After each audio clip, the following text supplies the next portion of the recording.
Bună, dragii mei, bine ați venit, bine ați revenit. Sunt Meme și ca de fiecare dată înainte de a începe, vă reamintesc cât de minunat și de puternici sunteți. În sfârșit reușesc să vin alături de voi pentru a vedea ce ne spune energia din zilele ce urmează. Mai ales în contextul în care astăzi a avut loc evenimentul de lună nouă din Berbec.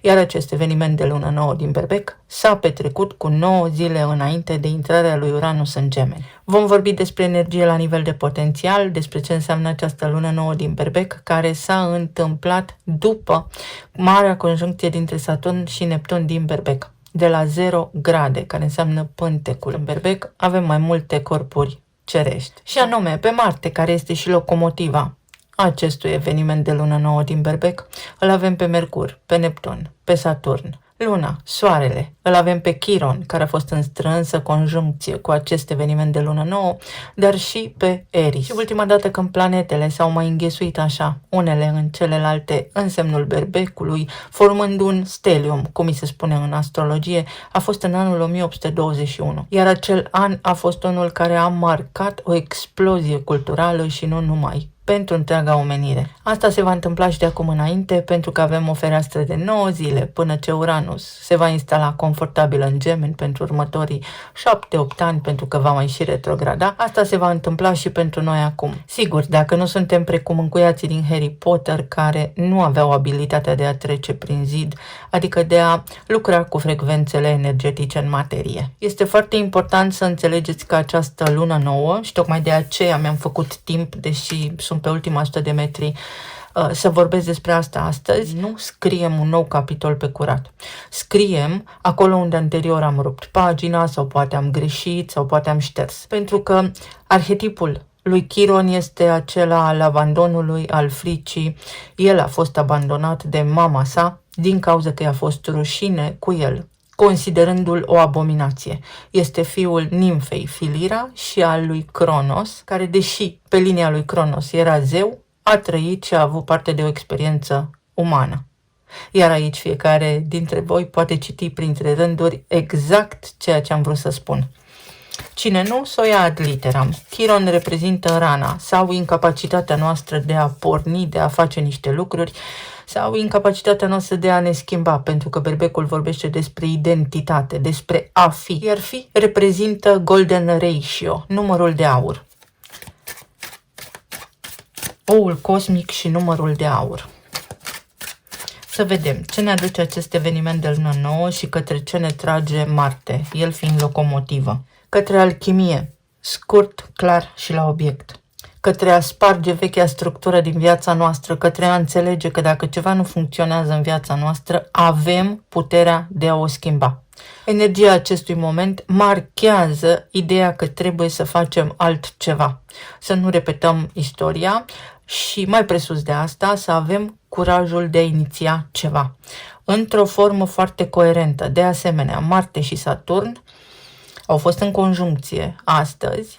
Nu este nimic întâmplător și nu este o coincidență, iar 17 este ca și număr corespondentul literei Q sau regina, matca, care se reorganizează. Regina care conduce matca sau lumea de carbon în care trăim noi, materia. Materie care de altfel este influențată de frecvențe, pentru că planetele asta fac, influențează și modelează materia prin impulsuri energetice. Metamorfoză, transformarea, amintirea. Poate fi o perioadă, uite, în weekend, în care sunteți prinși sau vă amintiți situații, un context, un cadru care v-a apăsat anterior sau care vă apasă acum, iar energia vă spune că cea mai bună formă de a răzbate, de a învinge, de a depăși acel moment este să vă eliberați de identitatea voastră, adică să vă eliberați de voi cel care luptă, voi cel care suferă și să înțelegeți că aveți posibilitatea să schimbați situația în care vă aflați. Inspirație și reinventarea sinelui. Exact ce spuneam, despre asta vorbește luna nouă din Berbec. Despre o nouă identitate, despre a scrie pe curat, despre a te edita, a te reinventa. Autocontrol. Asta ne spune această lună și faptul că Marte și Saturn s-au aflat în această conjuncție. Saturn este sub o formă foarte profundă guvernatorul realității noastre, iar Marte este acțiunea, forța vitală cu care noi ne desfășurăm pe aici, sub condiția noastră umană. Energia spune că trebuie să avem control, autocontrol. Orice am începe, orice am face, să facem cu calm, pentru că orice acțiune are și o consecință, fie că ne place, fie că nu. La nivel pur uman, controlează-te, indiferent ce situație traversezi acum sau la ce te gândești, ce te apasă, pentru că este ceva temporar, care se poate rezolva cu multă încredere în tine și cu multă creativitate. Avem autocontrolul care provine din conjuncția lui Marte și a lui Saturn și creativitatea care provine sub o formă foarte complexă, dar și bizară deopotrivă, din prezența lui Neptun în Berbec, care spune că te poți pur și simplu modela exact așa cum vrei. Dacă ai situații complicate și complexe, te poți preface că s-au rezolvat, dar atât de puternic și să crezi atât de mult în faptul că se rezolvă, încât chiar așa va putea să fie. Chiar așa poate fi. Să vedem la nivel de plan material, emoțional și în relații ce ne spune energia din această perioadă, din momentul în care asculți tu. În această nouă realitate pe care ți-o poți imagina, pentru ca ea să se materializeze prin susținerea acestor arhetipuri planetare din acest moment prezent. 9 de spade în zona relațiilor, temperanța, împăratul și nebunul. Să fii propriul tău împărat, să fii stăpân pe situație. Pot fi lucruri care au avut legătură cu lupta pentru putere, cu identitatea, cu locul tău într-o relație, sau care au legătură cu rolul tău, locul tău într-o relație. Iar aceste conflicte, aceste situații pot ajunge în lumina reflectorului în perioada ce urmează, inclusiv în următoarele 6 luni, tocmai pentru a te elibera de stres. Aici sunt situații stresante pe care energia te îndrumă acum, dar nu cu blândețe, ci ca un fel de ultimatum, să încerci să le lași să fie, să nu mai opui o rezistență. Iar asta înseamnă următorul lucru: autocontrol. Să încerci să nu te mai identifici cu acele situații, să încerci să te detașezi puțin, indiferent că vorbim despre un potențial parteneriat, despre un parteneriat actual, despre o căsnicie, despre clienți, despre relația personală, 1 la 1, relația conștientă 1 la 1 cu cineva. Eliberarea de stres. În unele cazuri poate fi vorba despre o așteptare care este pe punctul de a se încheia. Ești în gară, ești pe peron și este decizia ta dacă rămâi în continuare pe peron sau pornești o nouă viață, o nouă relație, o nouă dinamică, duci relația la alt nivel sau rămâne așa cum este. Este o perioadă profund filosofică, să știți, în care oamenii au la îndemână multiple alegeri. Alegerea de a își depăși condiția și de a rezolva foarte multe lucruri pe zona de relații, fie că vorbim despre voi, despre partenerii voștri, pentru că aici sunt oameni care își asumă responsabilitatea și rolul în acest parteneriat și vor să o ia de la început. În unele cazuri vă este teamă să o tot luați de la început, în alte cazuri există aici un prag al răbdării care este depășit, în alte cazuri este autosuficiență și incompatibilitate pe care poate nu o vedeți, dar care poate ieși acum la suprafață, iar în alte cazuri este o dinamică de genul cineva se controlează foarte bine și nu ar trebui să o facă, cineva se abține și nu ar trebui să o facă în ceea ce vă privește. Și cu siguranță vine momentul în care energia care se construiește în timp între voi și persoanele la care vă gândiți acum bubuie, pentru că Nu rămâne nimic neatins. Este legea vidului. Totul trebuie umplut, transformat. Să vedem 9 de spade ce spune. Asul de bâte. Un act suprem de curaj. Poate fi un început, poate fi o inițiativă a cuiva care nu se mai poate abține și îi vin acum idei despre cum să vă abordeze. Poate fi o nouă etapă în relația voastră. Ideea este că în această perioadă sau în perioada ce urmează, în următoarele luni, începând de acum, vine nota de plată. Și în urma acestei note de plată va trebui să luați o hotărâre importantă. Poate fi chimie, poate fi o persoană care se abține împotriva propriei voințe. 7 de cupe. Aici este intervenția lui Neptun, care vine și ne face să ne îndoim puțin de alegerile noastre, deci poate fi o perioadă destul de tulburătoare. Uite, să ne îndoim la nivel mental, să avem foarte multe gânduri. Indicat ar fi, pentru ca materializarea să fie în beneficiul tuturor, să calmați mintea. Sunt discuții, sunt mesaje, lucruri nespuse. Este o dinamică destul de complexă care este în desfășurare, în derulare aici și până la urmă lucrurile se limpezesc. Aflați niște noutăți, aflați niște vești pe care voi ați să le aflați. La nivel de plan material avem 5 de bâte, pajul de bâte, regele de cupe și 9 de bâte. Posibil să fie ceva conflicte la locul de muncă sau să fiți în concurență cu cineva. În alte cazuri, posibil să fie vorba despre faptul că orice ați face nu este suficient sau nu este de ajuns pentru a atinge voi niște praguri de stabilitate, să spunem. Poate fi vorba despre faptul că s-ar putea în unele cazuri locurile actuale de muncă să nu fie pe placul vostru la nivel de satisfacție personală, să fie doar o responsabilitate și o nevoie și atât. Sigur că acest caz nu este ideal. În alte cazuri s-ar putea să fie oboseală foarte multă și nevoie să luați o mică pauză, să faceți și ceea ce vă place. Ideea de bază este următoarea. Aici avem o masă plină, îmbelșugată. Iar asta înseamnă că oricât de mult vă stresați voi acum, nu rămâneți fără să aveți ce pune pe masă. Cumva se găsesc soluții, remedii, banii necesari pentru a vă îndeplini nevoile traiului zilnic. În alte cazuri, poate fi o persoană care te sprijină cu căldură, o persoană foarte binevoitoare, care te ajută să ieși dintr-un obstacol, să dizolvi un obstacol, să treci peste o situație. Cineva te sprijină sau îți oferă o recomandare.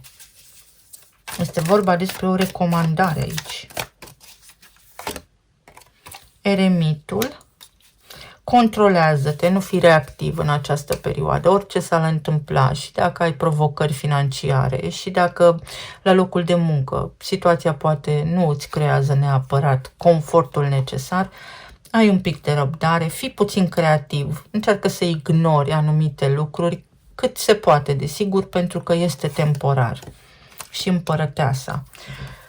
Lucrurile se pot întâmpla în felul următor. Sunt două alternative. Ori acea povară te va încurca, adică este ca și când ai o povară pe umerii tăi și este necesar să te eliberezi, iar eliberarea aceasta vine dintr-o pauză, ori este vorba despre faptul că te poți controla atât de mult, te poți detașa atât de mult de lumescul acesta hilar câteodată și enervant, vă dau dreptate, tocmai pentru că ești prețuit sau pentru că ai valoarea ta, ai resursele tale foarte valoroase, ai ceea ce îți trebuie sau poți obține mai mulți bani.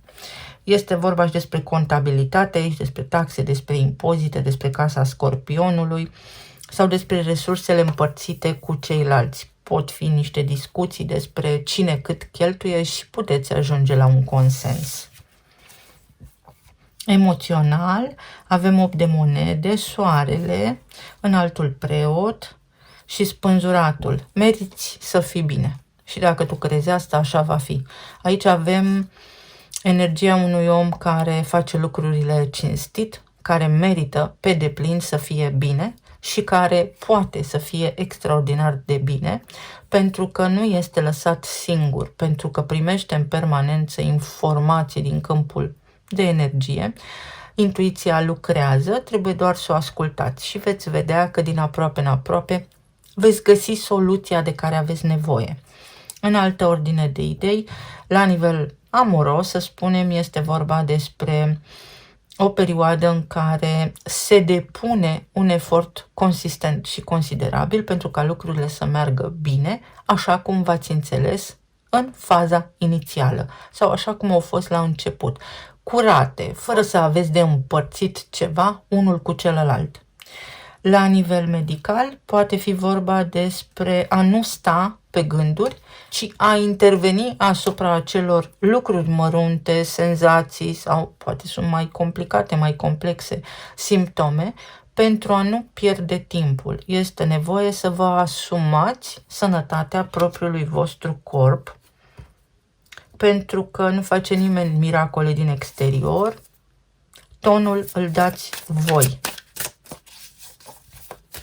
Unii dintre voi primiți o certitudine, vin niște mesaje, vedeți? Într-o săptămână, în 2 săptămâni, într-o zi, în 2 zile, într-o lună, în 2 luni, într-un an, în 2 ani. Este ceva legat de 1 și de 2 aici, poate numărul 12, poate aveți legătură cu vreun săgetător sau capricorn, poate fi o dată de 12, 12 la amiază, 12 noaptea. Și asul de bâte din nou este energia lunii noi din Berbec, care spune să nu-ți fie teamă, să te eliberezi de identitatea ta, să nu te mai asociezi cu persoana ta de aici, să înțelegi că ești spirit în materie, să înțelegi că ai abilitatea, precum Harry Potter, să manipulezi frecvențele energiei pentru a-ți modifica propria realitate. Drumul către castel este liber.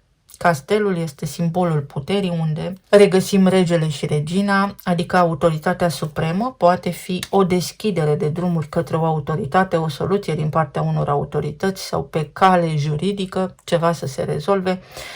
Se pot produce foarte multe lucruri bune în această perioadă. Uite, 6 de băte a sărit din pachet.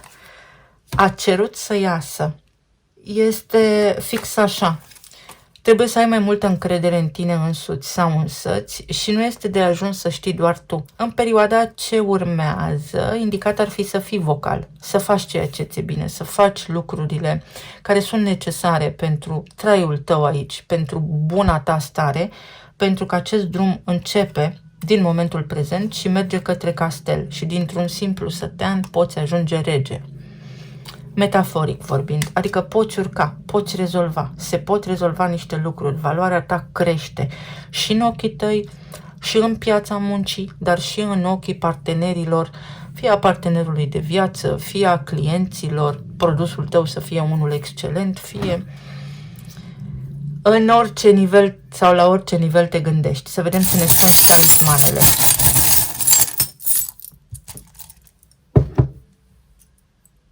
Drumul tău depinde doar de tine, ascensiunea ta, soluțiile depind doar de tine. Schimbare de situație, ajutor financiar sau lucrurile la nivel financiar se pot rezolva chiar dacă poate nu ai la îndemână tot ceea ce îți trebuie, important este să începi. Iar acesta este un mesaj foarte clar pentru un anume segment de ascultători. În altă ordine de idei, aici energia spune în felul următor. Din senin sau din iarbă verde, cum se spune, se poate produce, mai ales săptămâna ce urmează, un eveniment și în zona relațiilor, dar și un eveniment care să te bucure. Un eveniment benefic. Un scurt circuit care apropie oamenii. Uite, steaua. Un sens al predestinării. Un eveniment de destin. Destinația ești tu. Inițializarea. Începe ceva. S-a pus în mișcare ceva. Binecuvântări. Luna nouă din Berbec și ce frumos. o notificare benefică sau o confirmare în relații sau o relație mai armonioasă, mai fructuoasă. De aici de unde ai rupt din acest caiet pagini sau ai șters sau ai uitat. Acum se poate rescrie, se poate edita, se poate modifica ceva și este autorizat, este oficial. Unii dintre voi rezolvați niște chestiuni începute anul trecut. Anul trecut, acum 13 ani, începând cu acum 13 ani încoace și este un număr foarte specific.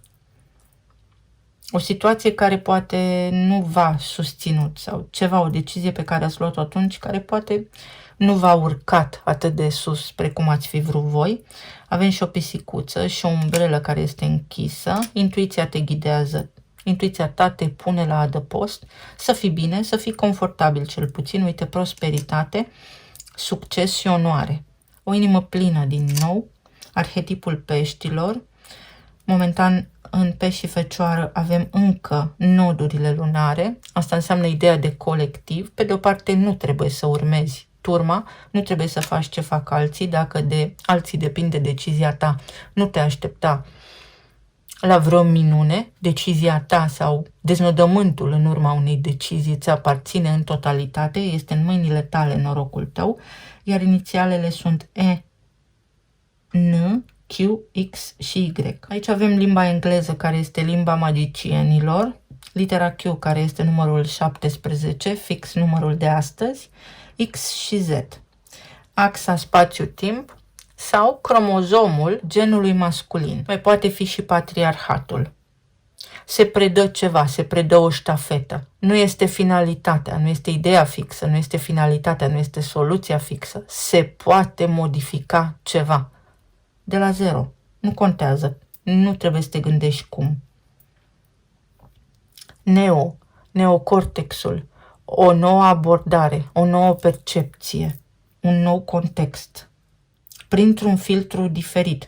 Atenție la filtrele de la mașină, filtre de apă sau cum filtrați o anumită informație. Nu luați lucrurile personale. Vedeți, ceva din trecut.